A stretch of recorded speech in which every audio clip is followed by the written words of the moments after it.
I'm speeding. Speeding. 5, 4, 3, 2, 1. The world is changing faster than ever. What used to take decades is now taking years or even months. What you see right now is the illusion that people have had for many decades about the workplace being this secure place to work the rest of your life. For the first time in the history of our nation, our children will not do as well as us. We've seen our friends get laid off. We've been laid off. We've had our pay cut. People are overworked and underpaid. They seem to have less time and less freedom. They live under constant pressure. This is going to be forced. And so even if your employer loves you, they may have to cut you. There's something wrong that on Monday morning, the heart attack rate increases by 35%. Technology is accelerating, job security is declining. It just doesn't seem like the old models of making a living are as reliable as they used to be. Every aspect of our lives, there's a better way out there, but we're still doing it the old way. We live in the greatest country on the planet, and there are a lot of people sitting around complaining and being cynical. Like everyone's whining about this old model, and I'm like, why don't you leave it? Look at all this over here. Look at all this opportunity. Since so much of our lives revolve around our work and the way we make our living, many people are thinking there just has to be a better way. The biggest challenge facing our world today is not making money, is what are we going to do with all the displaced, unemployed people? People are afraid that they're going to make the wrong decision. People are afraid of the unknown. People are afraid that maybe I don't have the skills. Hey, sports fans. Industrial age is over. It's dead. It's dying. That's why going to school to get a job is an obsolete idea. A steady paycheck is an industrial age idea.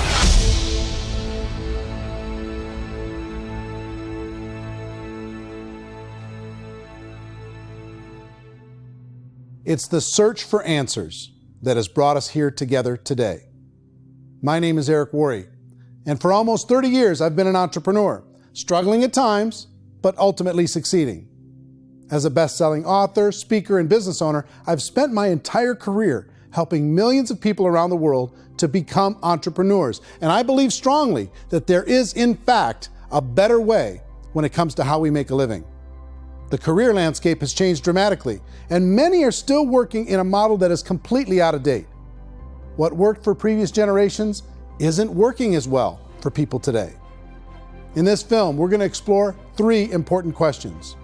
First, what's really going on in our working world today? Second, in this new economy, is it better to become an entrepreneur, or is it safer to work for someone else? And third, if a person decides to become an entrepreneur and start their own business, how can they do it without taking on massive risk? To help in this journey, I've brought together some of the greatest experts and thought leaders in the field of entrepreneurship to share the real facts with you. My intention is to give you new information that will allow you to make choices that are not limited by an old, outdated model. Let's start by understanding what's going on in our working world today.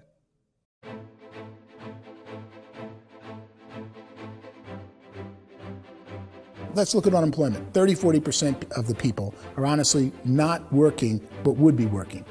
What our government does is if you haven't found a job in 6 months, we don't call you unemployed. We pretend you dropped out of the labor force. I've often said that unemployment, particularly structural unemployment, that's unemployment due to technological changes, is the first sign of economic growth. Think of it, 10 people live on an island. They go out every day and fish. One day, new technology shows up. A missionary brings them a net. Now, using the net, one pilots the boat, one throws the net. 2 fishermen can do all the work 10 used to. That's a 500% increase in productivity, 2 doing the work of 10, in one day. You don't have to learn a lot to learn how to throw a net instead of throw a fishing line. The island's got a big problem, 80% unemployment. But the island still has all the wealth of the fish because the 2 people produce as much fish as 10 did. Now, of course, looking back in history, these changes used to take thousands of years. And during that time, we went into farming and transportation. Some of us became doctors and some teachers and lawyers, and we developed all these new professions and new manufacturing jobs. Today, these changes are occurring literally in one day when a new technological advance occurs, and we don't have the social structures to deal with it or to retrain the unemployed people. So one of the things that I think is interesting as I travel across the country and really travel around the world is the way that we work and the way we get paid for work is changing pretty dramatically. On a global basis, everything is being turned upside down because of the rapidly advancing technologies. They are eliminating many jobs, and we have been left with many people not prepared for the jobs that exist. A lot of demand in public companies was to squeeze out all the fat and to get just as much margin as we possibly could, and fat equals humans. So this idea of job security in information age is so obsolete, but it's still taught inside our school system. And that's where the problem starts. There's no financial education in the school system, and people are still trained to be employees to work for that paycheck. This is a chart on the middle class. What's happening in the middle class, those that went to school, their incomes have been coming down for years. And parents still say to their kids, go to school, get a job. Now what happens to all those middle class people who are dropping off the ends of the chart? Well, they become what's called working poor. And this is what happens to working poor. But they say poverty is ending. Well, poverty may be ending, but working poverty is going up. And this is food stamp usage. So food stamp usage in America is going through the roof right now because people cannot earn what they call a living wage. Most people have experienced financial pressures that I think are probably greater than they have been in the past. If you're not working for yourself, then it's going to be a pretty hard road for a lot of people. Today, if you're going to control your future, the 40-40 plan is gone, where you can graduate from college and get a job and work for 40 hours a week for 40 years. That day is gone. So some of these charts actually tell you what's going on. And this is a really interesting one, you know. People are going back to school because if I go back to school, I'll get a nice job. But this is what's happening to, it's called Sallie Mae, which is the student loan guys. Student loan is going through the roof. It's now over $1 trillion, and student loan debt is worse than credit card debt. So when people stopped using credit card, the government got people into student loan debt. And the problem with student loan debt is you can never be forgiven. See, with credit card debt, you can declare bankruptcy and all's forgiven. But student loan debt, you can declare bankruptcy, you still owe it. It's the worst of all debt. But this is the next picture. Look at this chart here. This is what's happening to wages of college graduates. It's going down. So you go to college, you rack up all this debt, but you earn less money. Now, that's not that intelligent. Average person who's been working a lifetime in America today is ending their lifetime at 65 with about $41,000 in assets. They earned just enough to survive. I think in the United States we have something like 17 trillion in debt. That's just the federal government debt. We got another 2 in municipal and in other, let's call it almost 20 trillion government.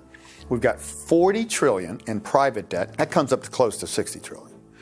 When you then add something we never had before, what you were talking about, when we look at the unfunded portion of Social Security and primarily Medicare, Medicaid, that, at the most conservative estimates from outside firms, Kleiner Perkins, 67 trillion and growing. That's more than all our other debt. There's less conservative estimates that say it's 84 trillion or higher. I added up conservatively $127 trillion in total debt. Debt is a financial drug. When you take it to excess, it's like taking a drug. Yeah, it makes you feel better, it enhances your performance, but at a huge cost, eventually it kills you. And so that's what happens. We keep doing more and more debt, and you get less and less results, just like a drug, until the debt gets so high that it crushes the whole system. That's where we're at, 8.2 times GDP. You know who I feel sorry for? I feel sorry for the person who dreads going to work, who is sick to their stomach on Monday morning, who hates their alarm clock, who gets a little glimmer of hope on a Wednesday because it's hump day and says, thank God it's Friday. And they live for those 2 days a week where they get to be themselves and they don't have to be around people they don't like, and they don't have to play the political game in the office, and they don't have to live this half life. The person that works 50 weeks a year just to be able to have the 2 weeks for vacation. And you know what happens to most of them nowadays? They don't have a vacation. They have a staycation. They have time off of work, but they don't get to go where they want to go because they're overextended. They've got all this debt. They got all this situation. They hate their alarm clock. They can't sleep until they're done. They have to spend most of their life in traffic. I feel sorry for that group of people because there's a better way. They just don't know it. I see this really interesting attempt at rugged individuality in a 6x8 rectangle. And I feel like you're all the same, except for the little push pins of the pictures. There's different pictures. Yours is named Jenny and his is named Sujara, but it's the same people. And this is how they are, and they're just like the zombies, and there's no joy in there, there's no fun. There's always like the wacky woman who decorates her cubicle, and that's the most she can do there. You got to give her credits, right? The wacky cubicle woman. The basis for their life is worry. I'm worried, maybe I'll get fired. I'm worried maybe my company will go out of business. I'm worried I can't keep spinning the plates on paying the bills. I'm worried about how do I send my kids to college. I'm worried, what if the transmission of my car breaks? That's 2 or 3, I can't fix it. People live in a sea of worry, and it eats at them. Those signs that people held up during the Depression didn't say looking for gainful employment in a cubicle.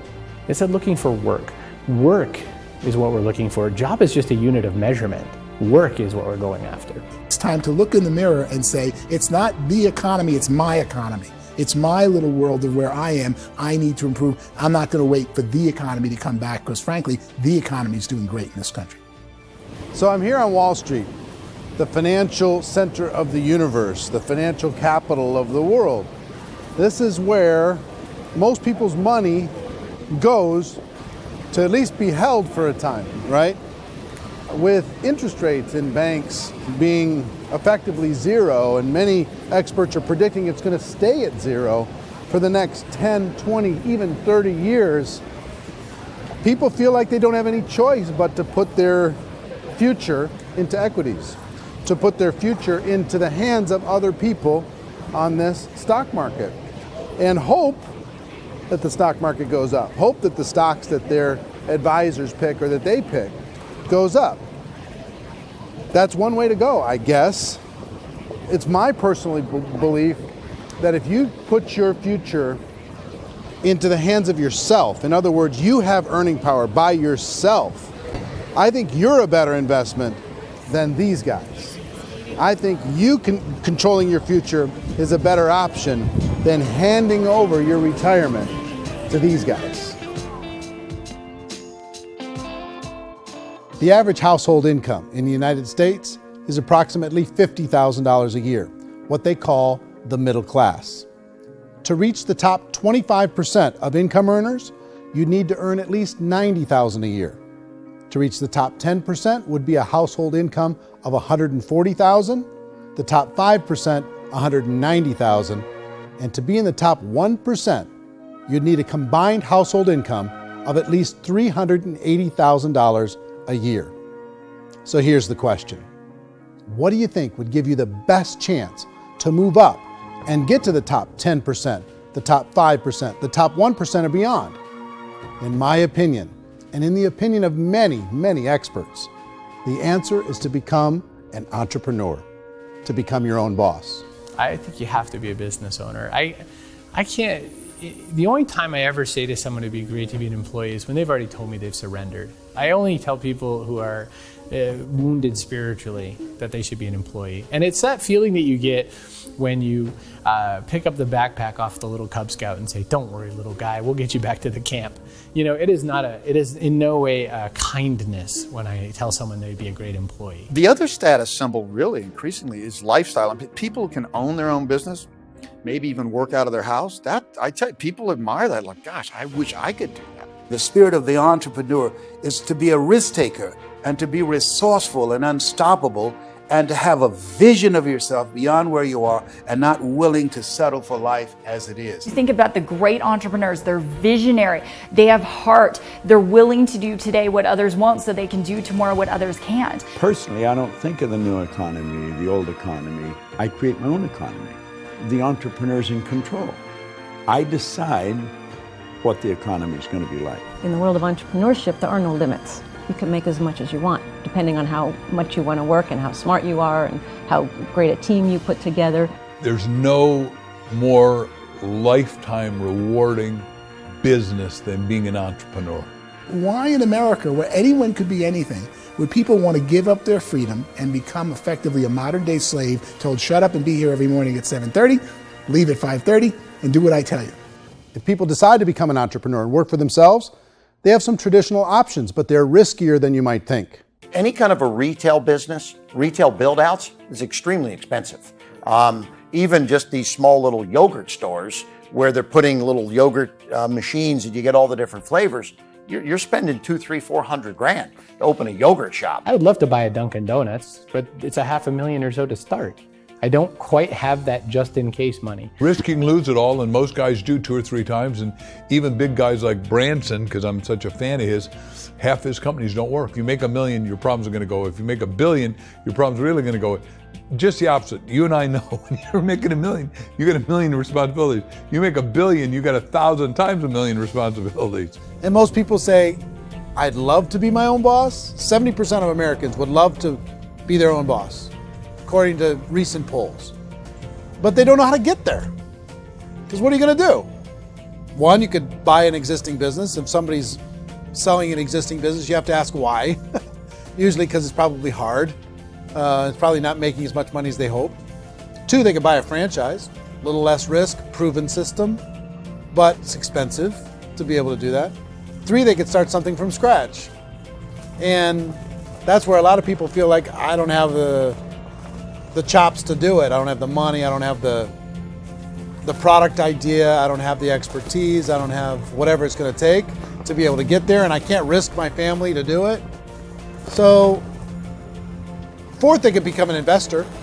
A lot of people in this town invest to try and figure out a way, but you got to be pretty smart with that game too, right? Venture capitalists, who are the very best and most sophisticated in investing in new breakthrough businesses, make it on 1 out of 11. That means 10 out of 11 are mediocre or fail. Most of them fail. That's the risk there. An angel investor is lucky to get 1 out of 15 or 20. A business is a team sport.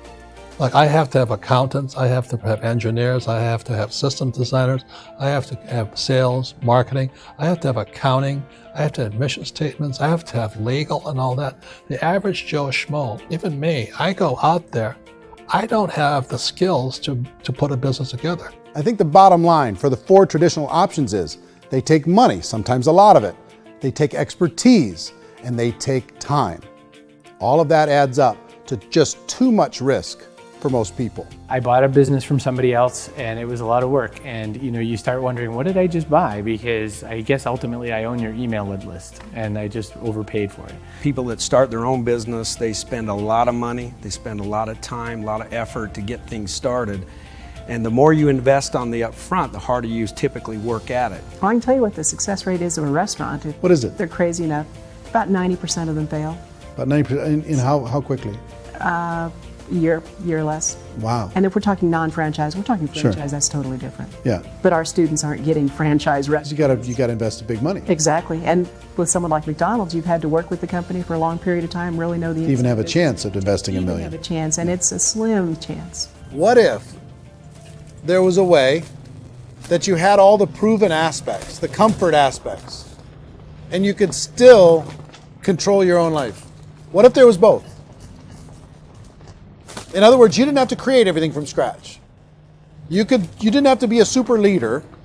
All you had to do, what if there was a proven product already? You didn't have to create the product. And there's a proven system already, proven training already. Everything except an employer. That was the only thing that you didn't have.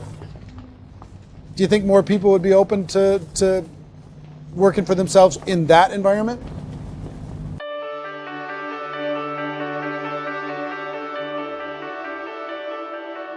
In our search for a better way to make a living, we've come to the conclusion that becoming an entrepreneur is actually safer than being an employee.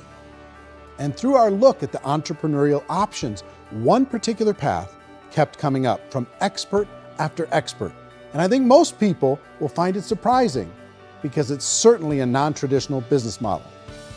That model is for people to start their own business and become an entrepreneur through the creation of a network marketing business. Some people call it direct selling because the product is being sold directly from the manufacturer to the end consumer, cutting out the middlemen. Other people call it multi-level marketing, or MLM, because there are multiple levels of commissions paid. The most common term today is network marketing, because network marketing best describes using a large group of independent distributors, independent entrepreneurs, to move a product or service more efficiently. So my friend here, Donald Trump, and I, we always write about the network marketing industry. And the reason we support the network marketing industry is because it really is a business school for entrepreneurs. Because most people come out of school looking for a paycheck. Oh, that's terrible. I went to network marketing like that. I think if it didn't exist, we should invent it. It is that good. I think direct selling is a great way to do business today. It's very easy to get into that industry, and you can be self-employed, be in effect an entrepreneur. When we see multi-billionaires adding network marketing companies to their portfolio of companies, that would be a clue. When we see people who are very famous authors and very famous business people endorsing the industry, that would be a clue. These network marketing companies aren't $50 million companies. They're billions and billions of dollars. They lead the stock market. They're major companies. When we're going to get it? You know, and you're going to school to work for a paycheck. But if you want to be rich, be an entrepreneur. And network marketing gives you the spirit to be an entrepreneur. A traditional company will spend up to 50% of their total revenue on marketing. Network marketing companies use a different approach. Instead of having all that extensive marketing expense, they utilize a network of independent distributors to do the marketing for them. Now, why do they do this? First, because word-of-mouth advertising is so much more effective today than traditional media advertising. Second, some products need to be explained or demonstrated, and an independent salesperson can do that more effectively than an ad campaign. Third, it's completely efficient. The company only pays for the marketing of their product if a sale happens and not before. Imagine if Amazon allowed you to become an independent distributor and paid out 40% of its revenue to that distributor group. All you had to do as a distributor was recommend a product, and if a person bought it on Amazon, Amazon would take care of all the logistics, and you'd get paid for bringing the customer. Now imagine you got paid for every purchase that customer made for the rest of their lives. Well, Amazon doesn't offer this option, but network marketing companies do. 85% of all buying decisions in our society are made as a result of word of mouth or reputation. We're recommending things to each other all the time. You know, who's your dentist? Who's your doctor? Who's your lawyer? What detergent, are you using? What legal system are you using? What product are you using? We're talking to each other about the things that we love anyway. When you go into a big box retailer, you're lucky if the clerk looks you in the eye, much less gives you any detailed or accurate information about what you're purchasing.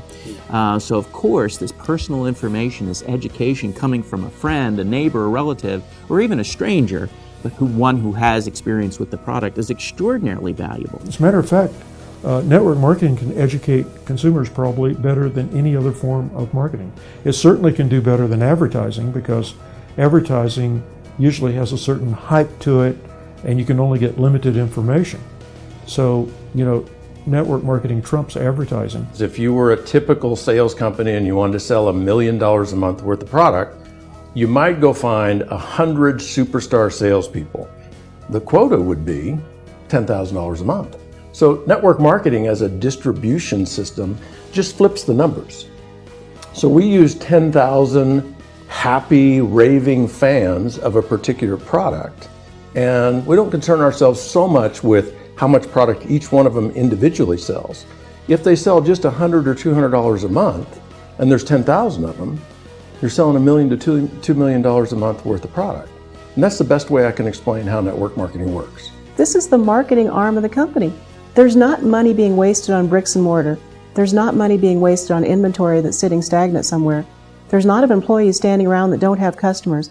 These are people that are going to connect with customers. These companies allow people to become independent distributors for extremely low cost and with no minimum time or sales quota. Essentially, they own their own business and can provide as much or as little sales as they choose. In other words, the distributor gets all the benefits of traditional business ownership without the risk. The advantage of network marketing is the ease of entry, the low risk, and the low startup cost, because almost everything else has very high risk. You can get in for a minimal investment. You're buying into a system that's already been proven, products or services that have been proven to work. The keys to network marketing is providing an opportunity for the masses to get involved, providing an opportunity for the average person who doesn't have the resources to start their own business. All of this so far is fairly straightforward, but network marketing offers another benefit, and it's this benefit that makes it so interesting for entrepreneurs. Network marketing allows a distributor to build their own network of other distributors and then compensates them on the sales created by that entire group. Direct selling is, at its base, very simple. It's the sale of a product or service to an individual on a face-to-face, one-on-one basis, just the way we're talking right now. But there's an important element as well, and that's the offering in conjunction with that sale of product, the offering of an opportunity for someone to make something of themselves. No matter what your social status is, no matter what language that you speak, I mean, look how many unbelievable people are becoming successful to speak every kind of language out there. What an awesome gift to give the world. Instead of having to work your way up in a system and prove that you could be a sales manager, they just decided everybody can be a sales manager. Everybody gets to build a sales team from day one. And so what that brought into the system of growth as a direct selling company is the concept of compounding or geometric progression. Because now you can actually grow sales force very quickly because everybody is enrolling people in their own sales force. People who are like, oh, this is weird, I'm building a sales team, or what do you think you do at a regular company? How do you think a regular company works? Network marketing is the only industry that doesn't say your past determines your future. It looks at your past and says, okay, now what can we train you to do so you can have a great future? Every other employer out there wants to exploit you for what you already know, not teach you something new. Network marketing has the potential to save the United States and the world because it's going to teach people not to be employees, but to be entrepreneurs.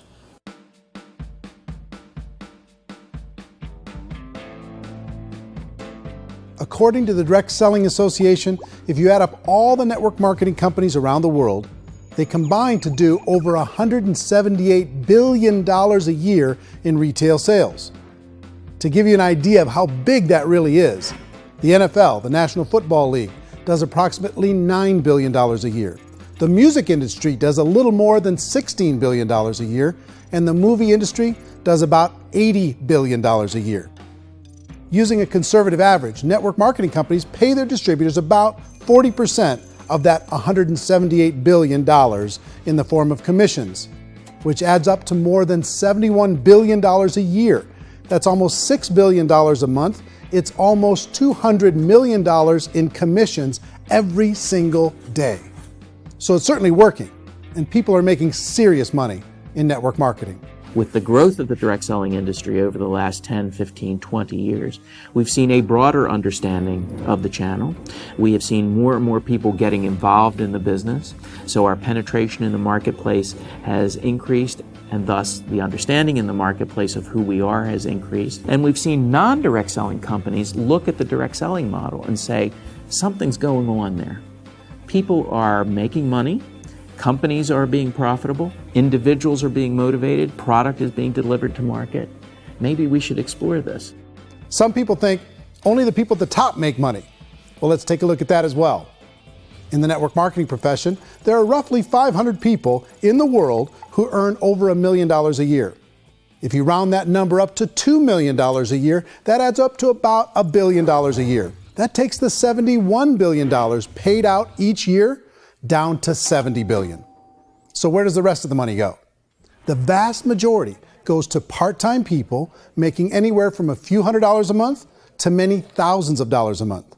It goes to people who choose to make it a full-time career move and earning even more than that.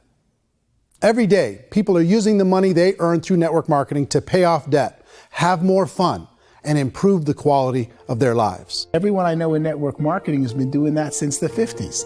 They go to work when they want to go to work. They stop working when they want to take time with their children to have a leisurely breakfast and discuss issues and drive them to school. They go back to work when they get home, wherever they're working out of. The biggest thing that I've seen is people that have become much happier in their life. MLM has probably made more millionaires of more people in more countries, and I've spoken to them in 67 countries, than any other single form of business, starting from nothing. If they have a choice between working a job for the next 10 years or working a network marketing business for the next 10 years, the result of working the network marketing business will be better. A lot of people within the industry go on and make this a career and do extremely well at it. Network marketing has been nothing but good for everyone I know that's been involved with it because they did it seriously and they played full out and they've been very successful. It's been a constant barrage of success stories and people showing off stuff that they got as a result of it. How many people are involved? Approximately 16 million Americans and 96 million people around the world are currently participating in network marketing. And in a recent poll, 82% of those people report a good, very good, or excellent experience with network marketing. So people are happy.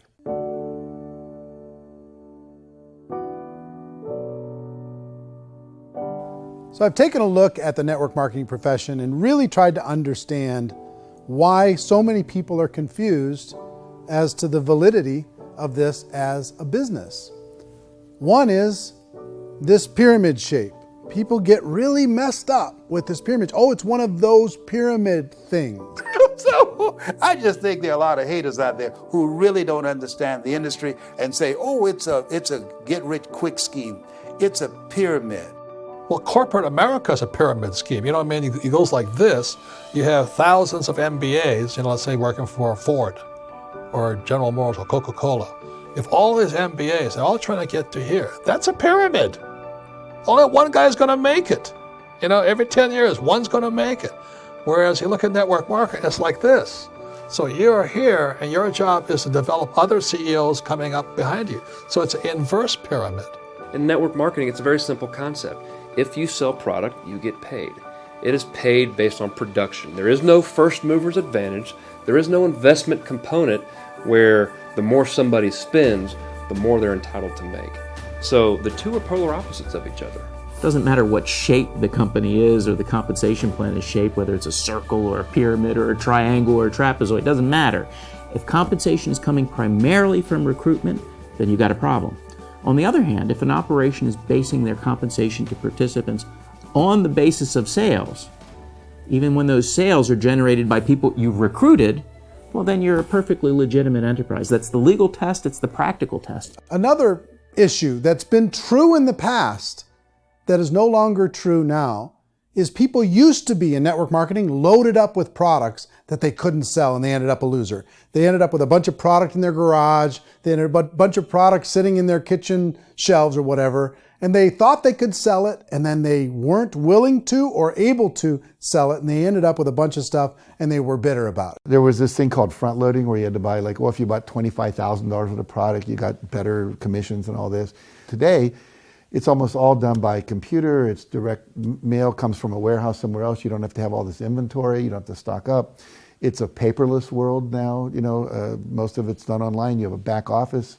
It really works. And the technology has changed everything. Third issue is people start talking about 99% of people in network marketing don't make any money. Well, we've talked about that over the course of this journey together. Almost $200 million a day is being paid out to network marketing distributors around the world. The naysayers, the people who say that it doesn't work, are usually the ones who just don't know how to make it work for themselves. And so they're giving you an opinion, and I tell people, don't confuse people's opinions with expertise, because opinions are free.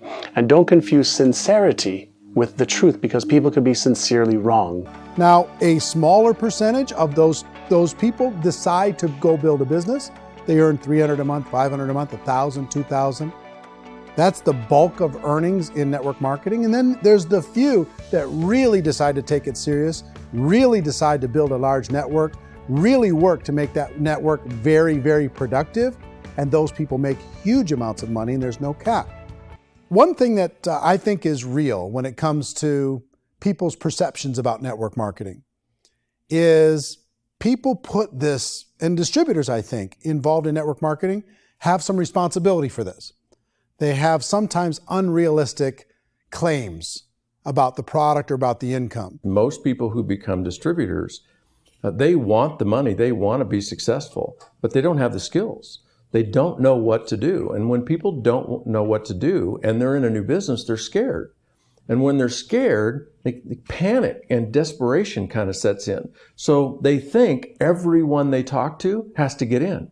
So if I talk to you and you say, well, no, I don't have time to do that, they're like, no, I need you. You have to do this or I won't be successful. So I start clawing on you. I start that desperation. So then I start making claims about the product, which are not appropriate, probably not even true. Or I start saying, let me show you how you can make all this money and you don't have to do anything, Eric. And so you just totally misrepresent the opportunity, and you're clingy with people because you think you need everybody to be successful, and you don't. You know, one of the messages that I try to deliver most forcefully to companies as well as salespeople in direct selling is that you don't have to overpromise. The reality is in network marketing, there's a lot of hard work involved. There's a lot of effort. You're going to have to develop yourself. It's a business like anything else. It's going to take some time, but in my opinion, it's better.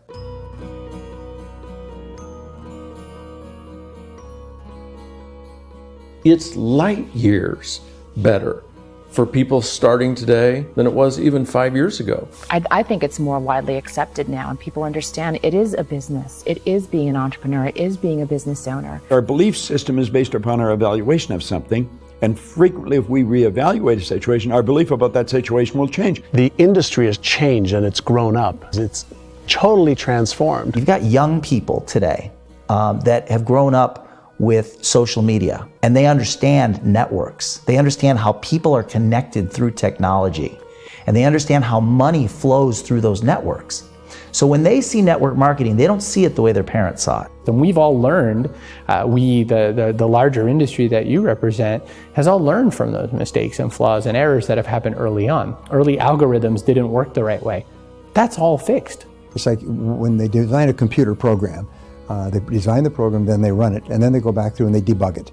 The MLM industry has been debugged. This is the day of being virtual, being able to run a business from your mobile phone. I mean, it's incredible. Companies are getting smarter.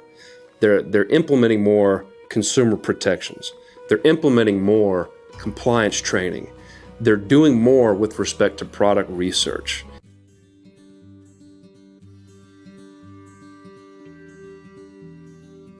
If you decide to look further into a network marketing business in order to generate more cash flow for your family, I would recommend reviewing the following 4 elements.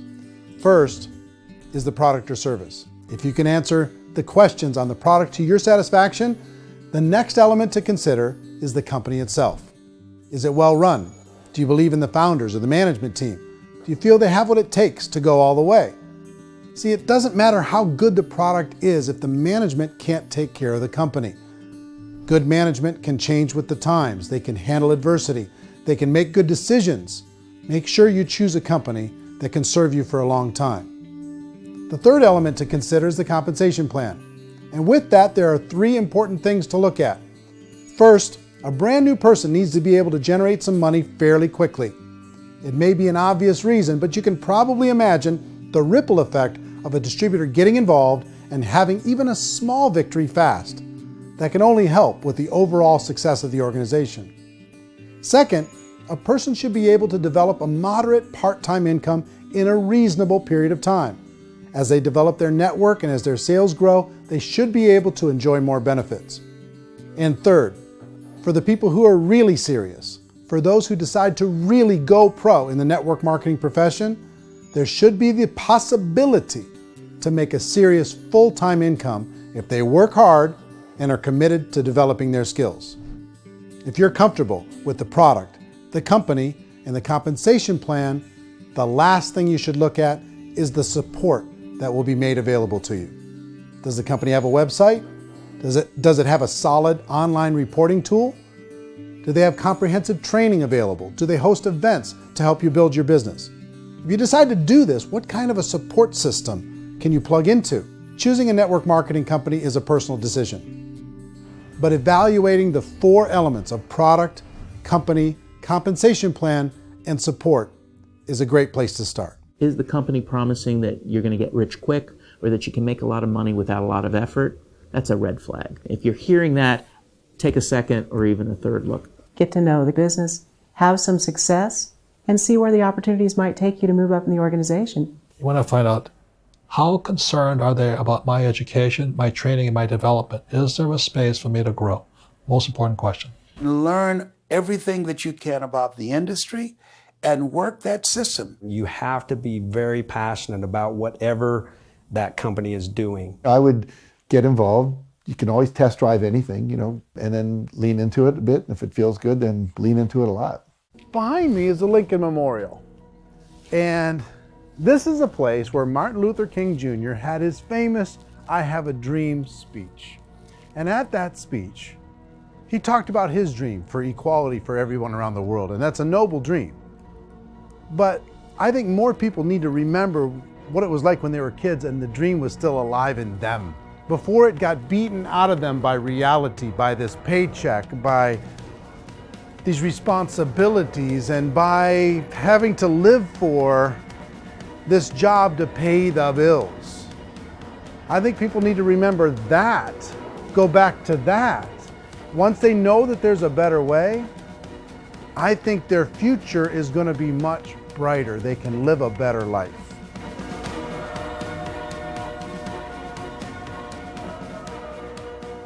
So if you're considering getting involved in a network marketing company, let me offer you just a few pieces of advice.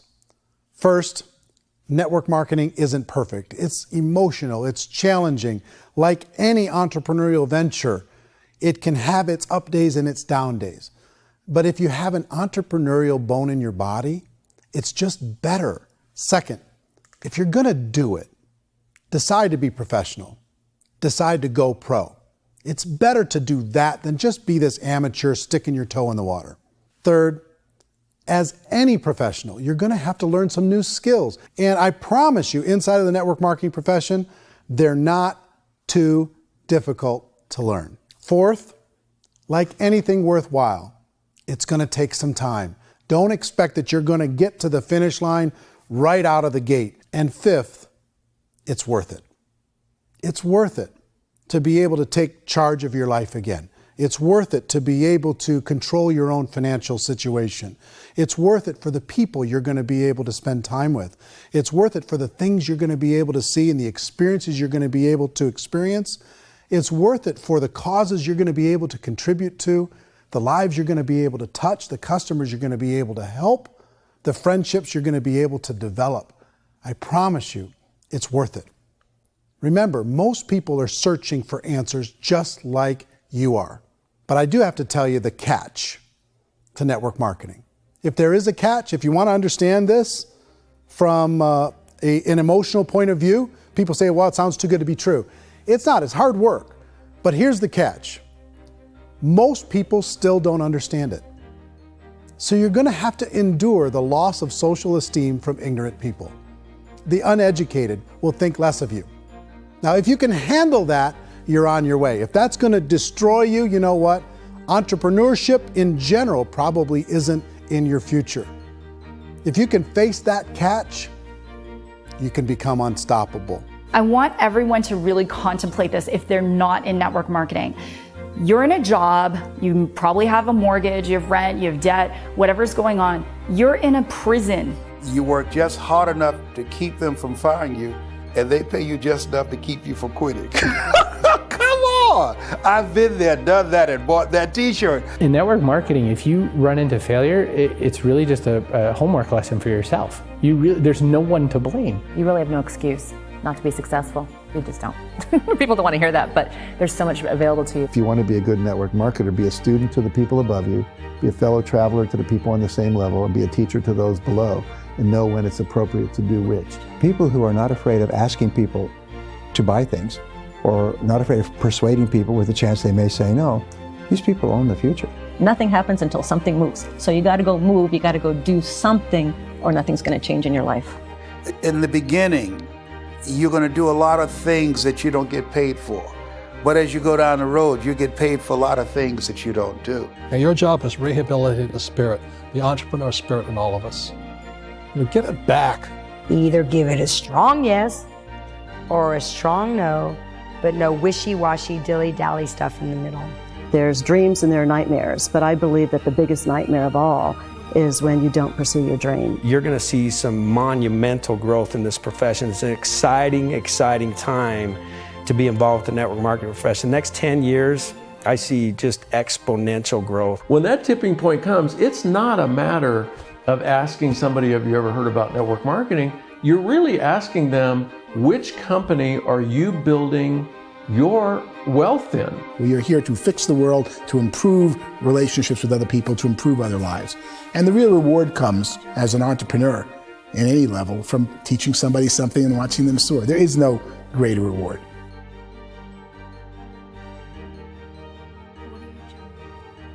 Life's too short to spend it living someone else's dream instead of your own. It's too short to spend it living at a fraction of your potential. Can being an entrepreneur be a challenge at times? Sure. But here's what you get in exchange. It can be yours. Something that you built, something that you created, something that you made happen. This balloon represents your dream. It represents entrepreneurship. My wish for all of you is that you would reach out and grab it. The choice is up to you.